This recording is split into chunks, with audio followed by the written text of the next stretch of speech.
नमस्कार, सबका हिसाब होगा देख रहे हैं आप और आपके साथ मैं खुरित हूं।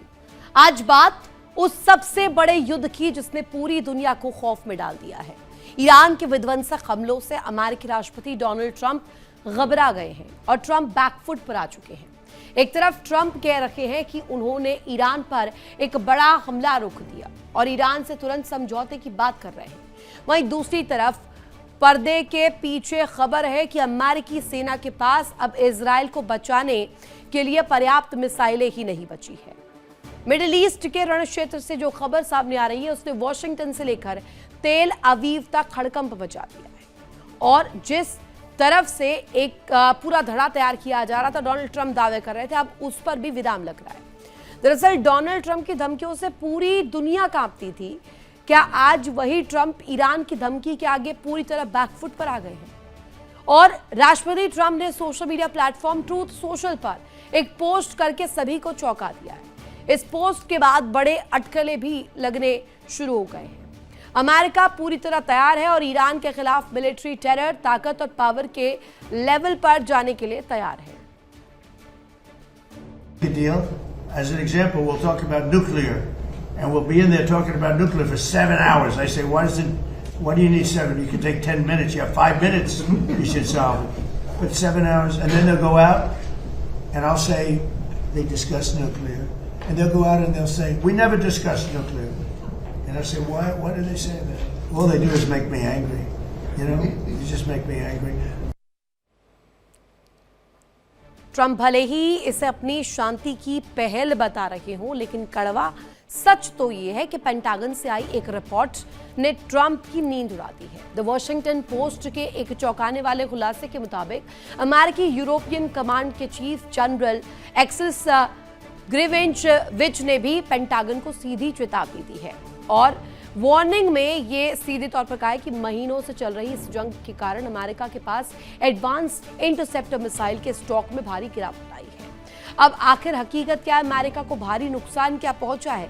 जल्दी से कुछ डिटेल्स आपके सामने रख देते हैं कि ये स्थिति इस वक्त क्या बनती हुई नजर आ रही है। कुछ डिटेल्स, कुछ रिपोर्ट्स हमने इकट्ठा की है, आखिर उसमें क्या दावे किए गए हैं वो भी देख लीजिए।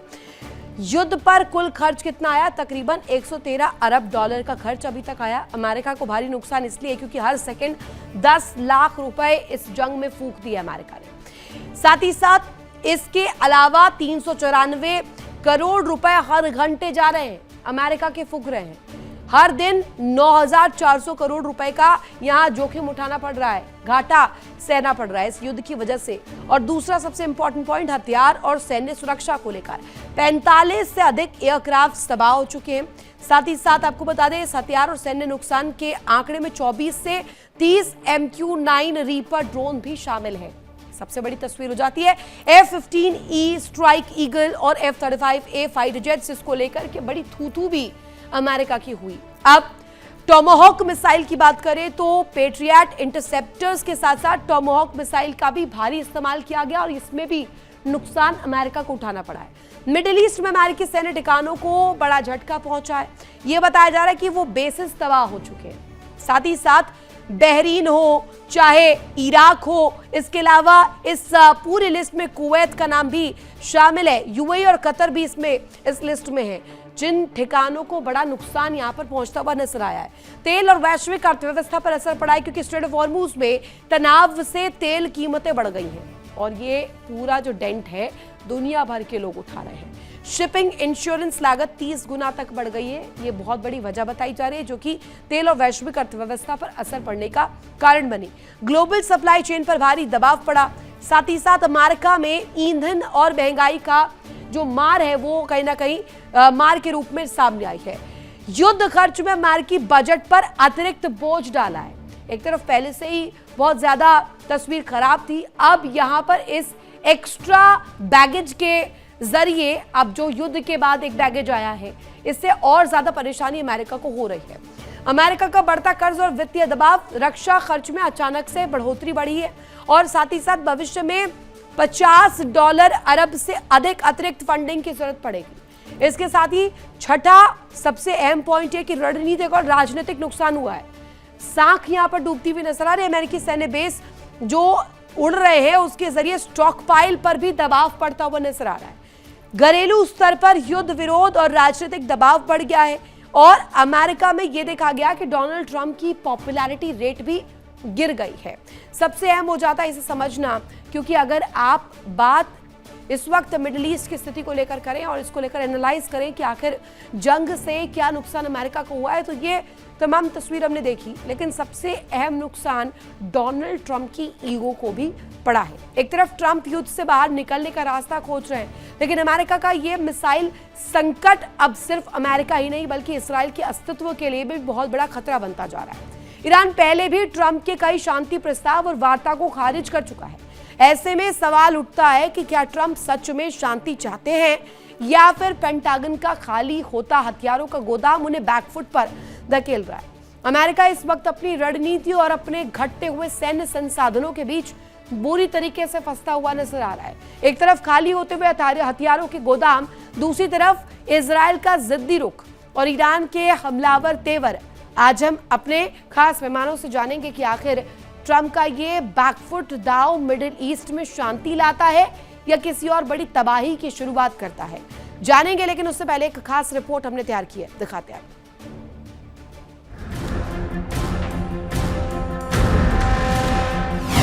ईरान का प्रहार, बैकफुट पर आए ट्रंप इस बार।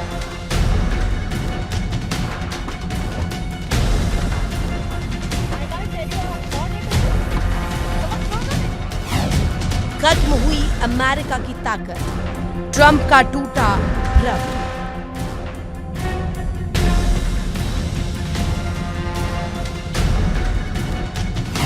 पेंटागन की चेतावनी, इजराइल पर संकट भारी।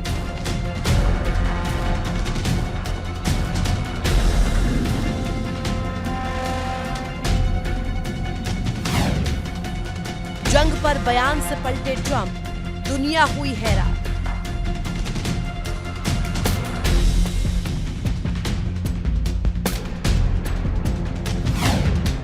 जंग पर पलट गए ट्रंप, आखिर क्यों थम गया था?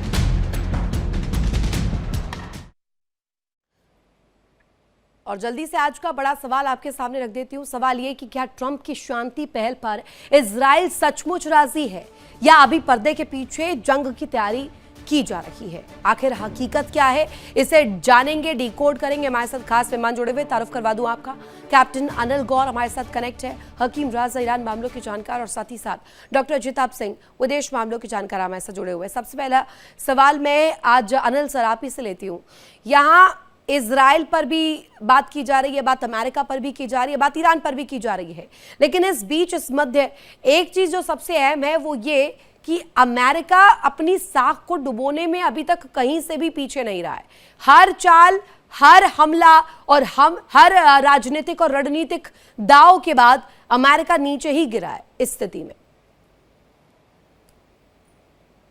ऐसा है, देखिए जी रितु जी, सबसे पहले तो बात यह है कि जब पॉलिटिशियंस जो हैं वो अपने सलाहकार जो उनके होते हैं आर्म फोर्सेस के, उनकी सलाह को नहीं मानते और उनके जो भी सजेशंस हैं, जो भी उन्होंने असेसमेंट की है उसको वो नहीं मानते और वो अपनी मनमानी करने चाहते हैं, तो यही होता है। आप देखिए ये जो युद्ध है, जब इनको डोनाल्ड ट्रंप को और डोनाल्ड ट्रंप से पहले भी जो प्रेसिडेंट थे उनको भी सबको एडवाइस ये दी गई थी, इनके आर्मी चीफ से, इनके जो सेंट्रल कमांड के चीफ से, जो इनके सलाहकार हैं, सब ने कि ईरान के साथ आप जंग मत करिए, क्योंकि ईरान एक ऐसी कंट्री है, आप इराक हो गया, लेबनान हो गया, सीरिया हो गया, वो छोड़ दीजिए। ईरान एक ऐसी कंट्री है टोपोग्राफी के मामले में भी, और उसमें जो IRGC जो जिस हिसाब से है वो पूरी की पूरी वो उसके कंट्रोल, ईरान का कंट्रोल उसके ऊपर है IRGC का।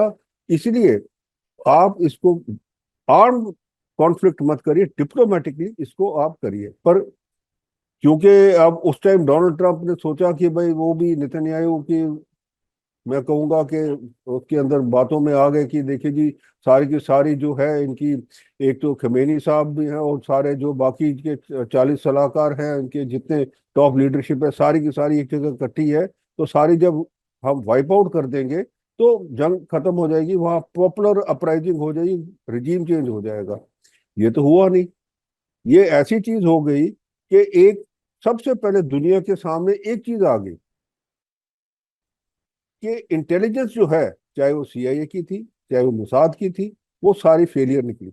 वो इसलिए क्योंकि जो स्टॉक पाइल है ईरान के पास, ड्रोन्स का, मिसाइल्स का, वो इनको किसी को पता ही नहीं कि कितना है, और वो किस तरीके से उन्होंने अंडरग्राउंड स्टोरेज करके रखा हुआ है वो भी उनको नहीं पता था। तो ये दर्शाता है कि एक चीज जो सलाह, जो जब आर्म फोर्सेस के लोग जब सलाह दें तो पॉलिटिशियंस को उसकी एक बात माननी चाहिए, क्योंकि आर्म फोर्सेस का जब भी एक असेसमेंट करते हैं वो यही करते हैं कि किस तरीके से अगर कोई जंग होगी उसके अंदर जीत कैसे होगी, और जीत नहीं होगी हम उसमें से कैसे बाहर निकल सकते हैं। आप अभी देखिए, मैं थोड़ा सा आपको एक एग्जांपल देता हूँ। ऑपरेशन सिंदूर था, हमारे जो है सलाहकार जो थे, जो आर्म फोर्सेस के सारे उन्होंने एक स्ट्रेटेजी, उनको आदेश मिले कि आप स्ट्रेटेजी बनाइए, उन्होंने स्ट्रेटेजी बनाई और उनके कहने के मुताबिक ही ये पर वो स्ट्राइक चालू स्ट्रेटेजी हुई। काम नहीं आई, ऐसा लगता है सर स्ट्रेटेजी कहीं अधर में लटक गई, क्योंकि ना एपिक नहीं, फ्यूरी कुछ काम हो स्ट्रेटेजी पाया। किसकी? ना ना ना ना, स्ट्रेटेजी अमेरिका की स्ट्रेटेजी डोनाल्ड की ट्रंप, बात ना कर रही ना हूँ। ना, डोनाल्ड ट्रंप ने मानी ही नहीं वो स्ट्रेटेजी। हम्म देखिए ना, जो उसने जो अटैक किया उस दिन, वो तो सारे सलाहकार, आप अगर पीछे इनके जितने आप ये देखिए, रिपोर्ट देखिए, सबने मना किया था कि भाई आप जो है ईरान के ऊपर आर्म एक कॉन्फ्लिक्ट मत करिए, जंग मत करिए, आप उसके अंदर से नहीं निकल सकेंगे, और वही बात हो रही है। और आज की डेट में आप देखिए, सबसे बड़ी बात, अमेरिका की जो मिसाइल अपनी प्रोडक्शन, इसकी कितनी खामियां नजर आ गई है सारी दुनिया को। एक, टेक्नोलॉजी, वो जिस हिसाब से अपने, चाहे वो रीपर ड्रोन्स हैं, चाहे उसके जो F-35 F-15 वगैरह, सारे दुनिया के सबसे अच्छे वो है, वो भी सारे नीचे गिर रहे हैं। एक ईरान जैसी अगर देश उसको गिराता है तो चीन तो मेरे ख्याल से बड़े आराम से गिराएगा फिर उसको। अमेरिका जो है उसको सस्टेन नहीं, जो जिस हिसाब से वर्ल्ड पावर बना हुआ नहीं, है। अब तो एक बहुत ओपन चीज हो चुकी है कि अब अमेरिका को हराने के लिए इतनी ज्यादा कोई पेचीदा चीज नहीं है। अब एक तस्वीर बन चुकी है कि साख डूब चुकी है। अब जिताब सर, थार्ड हो, MQ-9 रीपर ड्रोन्स हो, टोमाहॉक मिसाइल्स हो, अमेरिका अभी तक जो बड़े बड़े दावे किए करता था, जो सीधे सीधे बोल उसके निकलकर सामने आते थे, बड़ा बड़ा डिफेंस बजट दिखाता था, अब वो बहुत बड़े प्रश्नों के घेरे में आ गया कि एक ईरान, अदना सा देश, उसने दांतों तले चने चबवा दिए। बिल्कुल ऋतु जी, आप बहुत अच्छा आपने आकलन किया है। और देखिए, ये अमेरिका अपने बोझ तले दबा जा रहा है, और रेदर दबा जा रहा है तो कुचला भी जाने की स्थिति उसकी आ गई है। मैं बहुत ही ब्लंटली कहूंगा, देखिए 2020 में कोविड के समय से ही उसके जो प्रोडक्शन थे वो गिर रहे थे, चाहे वो मिसाइल का हो, थायड का हो, जो भी हो उसके। और वो लगातार जो सप्लाई चेन में ब्रेक हुआ कोविड के बाद से, इन्फ्लेशन बढ़ा, प्रोडक्शन कॉस्ट बढ़ता गया, उससे अमेरिका का प्रोडक्शन ऑलरेडी पिछले 5-6 साल में घटा है। उसकी बनिस्बत अगर देख लीजिए तो अमेरिका ने ठेका ले रखा है 750, उन्होंने अपने मिलिट्री जो उसके बेसेस हैं 80 से ज्यादा देशों में उसने खोल रखे हैं। तो उसका मेंटेन कैसे करेगा वो, वहां कैसे वो रसद सप्लाई करेगा, एम्युनिशन कैसे करेगा, रिस्पॉन्सिबिलिटी तो इसने ले ली। तो एक तरफ प्रोडक्शन घट गया और रिस्पॉन्सिबिलिटी इसने बढ़ा ली, ऊपर से इसने लड़ाई पे लड़ाई लादते चले गए, यूक्रेन से लेके ईरान पहुंच गए, बीच में इन्होंने छोटे मोटे कई किए हैं वेनेजुएला जैसे।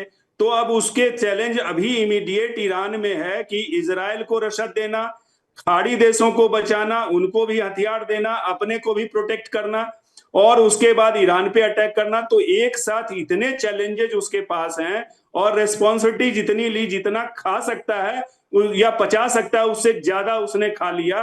तो ये तो होना ही था। और दूसरी तरफ आपने जो साख की बात की, बहुत अच्छी बात की कि हम विदेश नीति में हार्ड पावर की तो बात करते हैं, लेकिन जो सॉफ्ट पावर की बात होती है, मींस उसकी साख की, भरोसे की, उस पे रिलायबिलिटी की, वो दुनिया में हर देश में घटा है।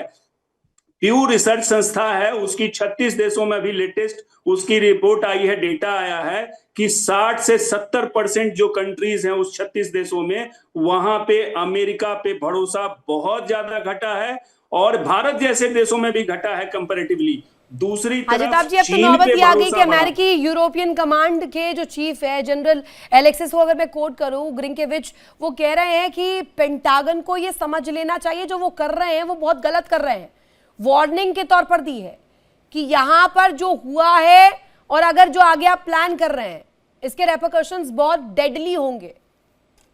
जी बिल्कुल, आपने कहा ये तो कई आ गए हैं, उनके कई कमांडर्स, उनके अभी तो आपने यूरोपियन कमांड की बात की, इसके पहले उनके सेंट्रल कमांड ने भी ये कह चुका है, और उनके जो चीफ ऑफ स्टाफ के जो हेड हैं, चेयरमैन, उन्होंने भी कहा है। और इनफैक्ट उसी की वजह से जो खबरें आई हैं कि अभी 13 दिन की लड़ाई को इन्होंने बीच में रोका राष्ट्रपति ट्रंप ने, उसकी एकमात्र वजह थी कि उनके एमुनिशन घटते जा रहे हैं और वो अपने खाड़ी के देशों को, पार्टनर्स को भी बचा नहीं पा रहे हैं, इजराइल को भी सप्लाई नहीं दे पा रहे हैं। ईरान पर उठ जाएगा, ले दे के सवाल ईरान पर उठ जाएगा। हकीम रजा हमारे साथ जुड़े हुए। हकीम रजा जी, मैं ये बस जानने में एक मेरी दिलचस्पी समझिए या क्यूरियोसिटी समझिए, एक ऐसा सोर्स, एक ऐसी चीज जिसे पूरी तरीके से हाईजैक करते हुए ईरान ने अपनी पावर बनाई, सैंक्शंस रहे, प्रतिबंध रहे, हमने देखा ईरान को चाहे न्यूक्लियर पावर के तौर पर रोकने के लिए, टोकने के लिए अमेरिका, इजराइल ने एड़ी चोटी का जोर लगाया,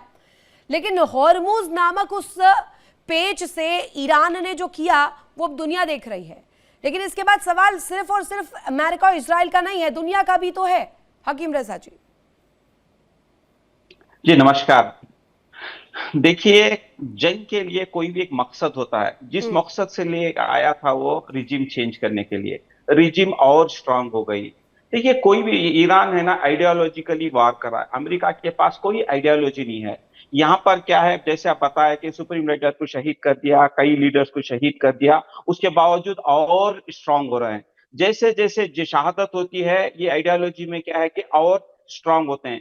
पहले स्टेट ऑफ हॉर्मुज खुला था, अभी बाबुल मंदब भी खुला हुआ था, तो अब पूरे बंद हो रहे हैं, ये ईरान के कब्जे में आ रहे हैं। पहले क्या था, इंटरनेशनल, जो जिस तरीके से 50 साल से तकरीबन जो खाड़ी देश जो सैंक्शंस पे लगाए हुए थे 47 ईयर 48 ईयर्स से ईरान पे, और ईरान पे जितने जुल्म किए थे उसका हिसाब ले रहा है बाकायदा, क्योंकि ये जान रहा था कि उसको पता था कि ईरान को कि ये एक ना एक दिन, जैसे देखा 2003 में, 2000 में, इससे पहले अफगानिस्तान और इराक, सब जगह देख लिया, ईरान समझ गया कि ये भी हमारे पास एक ना एक दिन आएंगे। तो इन्होंने पहले से ही फुल्ली प्रिपेयर्ड हो गए कि हम लोगों को क्या करना है। तो इसलिए वो जो भी उसके पास थे, बंकर ब्लास्टर बम वगैरह, सब कुछ मद्देनजर रखते हुए इन्होंने missile city, underground missile cities बनाए, लाखों के ड्रोन्स और मिसाइल स्टोर करके रखा हुआ है। अभी भी सिर्फ पुराने हथियार यूज किए, बहुत कम नए जदीद हथियार किए हैं, और उनकी बनाने की क्षमता पहले कितनी थी उससे 4 गुना ज्यादा बना दिए हैं, स्पीड में बना रहे हैं।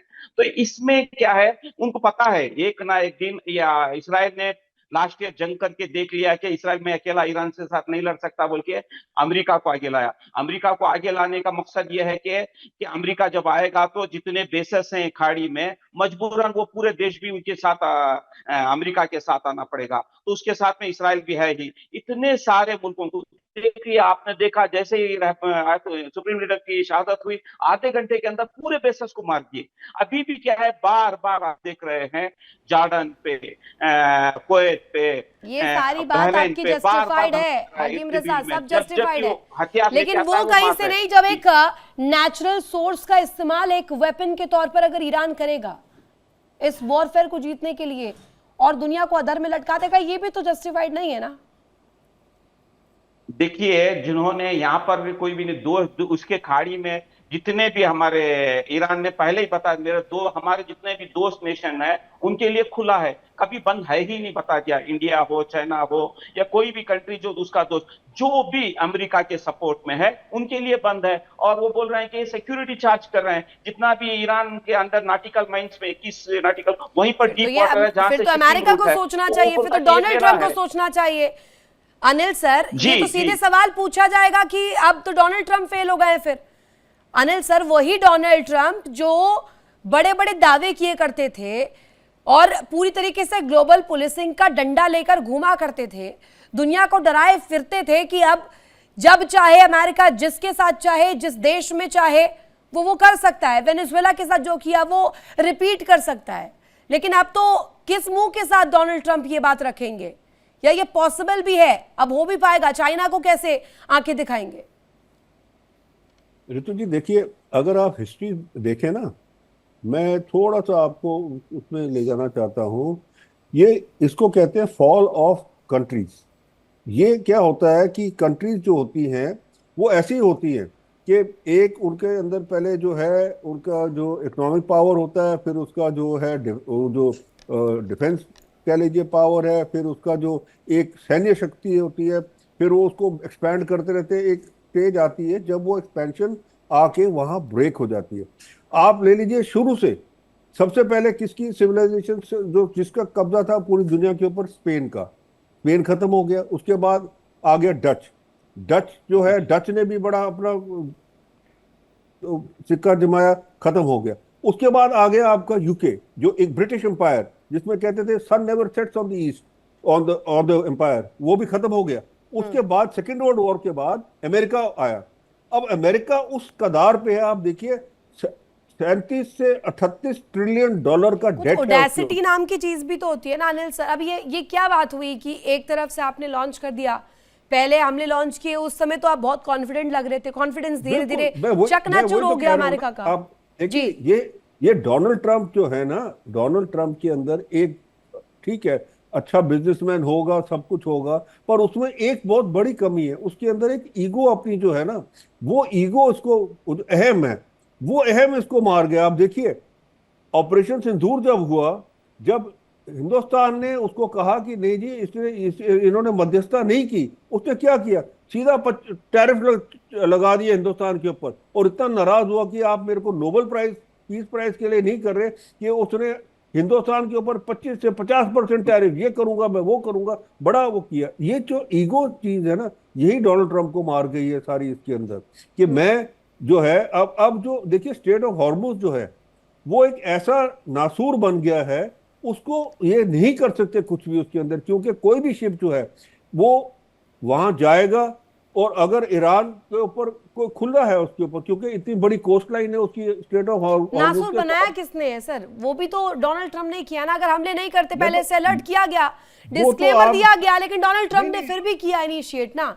नहीं, वो तो पहले ही मैं आपको पहले कहा ना कि गलती तो डोनाल्ड ट्रंप की है कि उसने आर्मी के सलाहकार की नहीं मानी बात। मैं आपको एक और चीज बताऊं, देखिए थोड़ा सा हिस्ट्री में जाइए। 71 की लड़ाई में क्या हुआ था, इंदिरा गांधी ने जो है जब कैबिनेट कमेटी बुलाई थी सिक्योरिटी के ऊपर, उसमें फील्ड मार्शल मानेकशॉ ने मना कर दिया था कि अभी मैं अटैक करूंगा। हालांकि जगजीवन राम जो डिफेंस मिनिस्टर थे उन्होंने कहते रहे मान लो ना मान लो, उसने कहा मान क्या लूं मैं, मेरे को पता है कि अगर मैं इस टाइम पे अटैक करूंगा बांग्लादेश के अंदर बारिशें आने वाली है, टाइमिंग में गड़बड़ थी, राइट? अजिताभ सर एक प्रश्न इसी पर। नहीं, टाइमिंग की नहीं, मैं कह रहा हूँ सलाहकार। जब आप आर्म फोर्स के सलाहकारों की जो है उसकी एडवाइस नहीं, जो पॉलिटिशियन उसके ऊपर खड़े उतरते, तो तब यही तबाही होती है जो आज डोनाल्ड ट्रंप के साथ हो रही है। ये मेरा कहने का मतलब। ठीक है अजिताभ सर, इस पूरी टाइमिंग में, इस पूरी तस्वीर में, इस पूरे विध्वंस में एक चीज जो सबसे कॉमन है कि यहाँ ऐसा लग रहा है कि सिर्फ और सिर्फ छला जा रहा है दुनिया को। ये लड़ रहे हैं स्ट्रेट ऑफ हॉर्मुज पर, ईरान की न्यूक्लियर फैसिलिटीज पर, लेकिन इस बीच शांति वार्ताओं को लेकर के भी रुख रखा जाता है, जो कि अधर्म में है। अभी कहाँ जाएगी, किस तरफ जाएगी, किस पाले में बैठेगी, कहाँ फिट बैठेगी, ये भी नहीं मालूम है। लेकिन अजिताभ सर, इसके बाद दुनिया को क्या करना चाहिए? यूएन खुद अगर देखा जाए मजबूर, नेटो कागजी शेर डोनाल्ड ट्रंप के लिए, तो सुनेंगे किसकी फिर? अब यही दिक्कत है ऋतु जी। देखिए ये अपनी दोहरी नीति और दोहरी चाल अमेरिका की, वो उसमें खुद फंसते जा रहे हैं। इनके पास पैसे हैं, लेकिन पैसे से आप भरोसा तो नहीं खरीद सकते, इसलिए इनके पार्टनर भी इनसे दूर जा रहे हैं। प्रोडक्शन की बात है, इनके हथियार क्यों कम हो रहे हैं भाई? इनके पास, इन्होंने ऐसी इमिग्रेशन पॉलिसी चलाई राष्ट्रपति ट्रंप ने कि स्किल लेबर इनके पास नहीं है। इनके जितने भी रेयर अर्थ मिनरल्स हैं चाइना ने ठप कर दिया, तो हथियार बनाएंगे कैसे? तो पैसे से ना आप अपने पार्टनर को खरीद सकते, ना आप किसी का भरोसा जीत सकते। तो ऐसे में राष्ट्रपति ट्रंप ही फंसते चले। डोनाल्ड ट्रंप ने खरीदे तो हैं सर। अब वो बेसिस क्या काम कर रहे हैं? वही तो काम कर रहे हैं ईरान के अगेंस्ट। नहीं, बेसिस बिल्कुल सही आपने कहा, लेकिन उस बेसिस की क्या हालत हुई वो भी हम देख रहे हैं। खाड़ी के 20 के लगभग बेसेज उनके डिस्ट्रॉय हैं। आपने अभी दिखाया उनके 45 रिफ्यूलर डिस्ट्रॉयड हैं। तो ये कहाँ का अमेरिका है कि उनको अब खाड़ी के देशों से भागना पड़ रहा है। खबरें आ रही है कि पूरा कतर से उन्होंने अपना शिफ्ट कर लिया। जो अल उदैद एयर बेस में उनका जो इतने फाइटर प्लेन्स थे, 10,000 सैनिक थे, सबको भगा के वो पता नहीं अमेरिका ले गया या इजराइल में शिफ्ट किया या कहाँ किया। तो ये हालत आ गई। कभी अमेरिका दूसरे को बढ़िया स्टेट घोषित करता था, तनखैया घोषित करता था, आज अमेरिका को दूसरे देश कर रहे हैं। अब चूंकि चाहे वो यूरोप तो के मोटा नेटो मोटी के मैं देश आपसे ये हों या पूछ लूं कि इस रीजनल लड़ाई में, इस पूरी धार्मिक लड़ाई में डोनाल्ड ट्रंप ने गलत ही यहाँ पर इंटरवीन किया। बिल्कुल, उनकी जो इंटरवेंशन है, देखिए 47 सालों के सैंक्शन के बाद पिछले साल 12 दिन की लड़ाई, फिर 40 दिन की लड़ाई, फिर 13 दिन बम्बार्डमेंट, इतने से ईरान नहीं झुका। उनको तो लगता है कि जैसे आए और जैसे वेनेजुएला में कर लिया वैसे कर लेंगे। निश्चित रूप से वो इंस्टिंक्ट पे जो काम करते हैं, अपने इंटेलिजेंस को, अपने कमांडर्स की अनदेखी करते हैं, अपने स्टॉक की अनदेखी करते हैं। तो मनमाफिक तो उनसे सारी चीजें नहीं होंगी ना। आज अमेरिका के अंदर उनके अगेंस्ट में लोग खड़े हो गए हैं। क्यों ऐसा हुआ है? पॉलिटिकल डिवाइड, पब्लिक ओपिनियन भी उनके अगेंस्ट जा रहा है। आखिर ये हालत क्यों आ गई है? अमेरिका दुनिया का सबसे बड़ा ताकतवर देश है, इसमें कोई दो मत नहीं है, लेकिन वहां के राष्ट्रपति आज बेबस, हताश, निराश दिख रहे हैं। IRGC का कॉल क्या हकीम रजा इस पर, क्योंकि लगातार डोनाल्ड ट्रंप कह रहे हैं कि हम हमले करेंगे, हम न्यूक्लियर तौर पर नहीं सशक्त होने देंगे ईरान को। अभी तक वही कॉल है, लेकिन वार्ताओं के लिए भी डोनाल्ड ट्रंप ने पक्ष रखा है। अभी जो बड़े दावे सामने आ रहे हैं, इंटेंसिटी पर बड़े बड़े रिपोर्ट्स आ रहे हैं, उन रिपोर्ट्स का अगर मैं हवाला दूं तो आप इस जंग को आगे कहां देख रहे हैं? क्योंकि चर्चा तो इस बाबत भी हो रही है कि दुनिया दो हिस्सों में ना बट जाए और डिप्लोमेसी के डोर्स भी दो तरफ ना घूम जाए। देखिए, IRGC और यहाँ पर पूरी मिलिट्री सबिंग सब एक ही बोल रहे हैं कि अमेरिका है ना, सिर्फ ताकत की लैंग्वेज जानता है, ताकत के दम पर आया है, ताकत की लैंग्वेज जानते, उसी लैंग्वेज में बात करना चाह रहे हैं। जैसे वो स्टेटमेंट दे रहा है तो ये चाह रहे हैं कि अगर ईरान ने कुछ हमले किए तो पूरे रीजन में स्टोनेज बना देंगे। यहाँ तक प्रिपेयर्ड है ईरान, पूरी तरह फुल्ली प्रिपेयर्ड है, रेडी है। अब उसको पता है एक ना एक दिन तो होगा। इसके लिए इसको ईरान चाह रहा है कि इस जंग को लंबी खींचे, क्योंकि अमेरिका को पूरी तरह जो अभी तो इकोनॉमिक पावर चाइना के पास चला गया, मिलिट्री पावर तकरीबन खत्म हो रहा है। तो इसमें ईरान चाह रहा है कि पूरी तरह, जो इससे पहले सुप्रीम लीडर ने बार बार स्टेटमेंट दे रहे थे कि अभी जंग होगी तो रीजनल पूरे जो अमेरिका की ताकत खत्म हो जाएगा, जो यूनिपोलर सिस्टम है उसको मल्टीपोलर सिस्टम हो जाएगा। यही हो रहा है, यही होगा। बोलते हैं ना, एक चूंटी के पर फुटते हैं मौत की निशानी, तो अमेरिका का यही हाल है। हाँ, नहीं तो इसमें दावों जरूर में अमेरिका अब की हकीकत बर्बादी कितनी है। है? अनिल सर, एक आखिरी प्रश्न आपसे मैं करना चाहूंगी। अनिल सर, कई दफा चर्चा इस बाबत को लेकर हुई कि F-35 विमान जो थे, स्टेल्थ फाइटर जेट्स जो थे, वो ईरान ने ध्वस्त कर दिए, ईरान ने खत्म कर दिए, बारूद के ढेर में तब्दील कर दिए। फिर अमेरिका इस पर कहता है कि वो तो खड़े विमान थे, जो एक्टिव भी नहीं थे, वो एक ऑब्जेक्ट के समान थे, उन्हें उड़ा देने से अमेरिका की साख कैसे चैलेंज हो सकती है? अब आपको लग रहा है क्या कि ये एक्चुअली में एक बहुत बड़े नेगेटिव ट्रेड के तौर पर डोनाल्ड ट्रंप के लिए, अमेरिका के लिए सामने आएगा? ये कोई है डेंट या नहीं? ये सिर्फ और सिर्फ दावों में प्रोपेगेंडा नजर आ रहा है आपको? नहीं, इसमें कोई दो राय नहीं है कि इनके काफी जो हवाई जहाज थे वो ऑन ग्राउंड थे। जब मिसाइल अटैक शुरू हुए तो उनके टोटली अनप्रिपेयर्ड थे और वहां पे काफी डिस्ट्रॉय हुए। एयर टू एयर कॉम्बैट तो वे कुछ नहीं डिस्ट्रॉय हुआ, क्योंकि उनके पास, ईरान के पास तो एयरफोर्स है ही नहीं।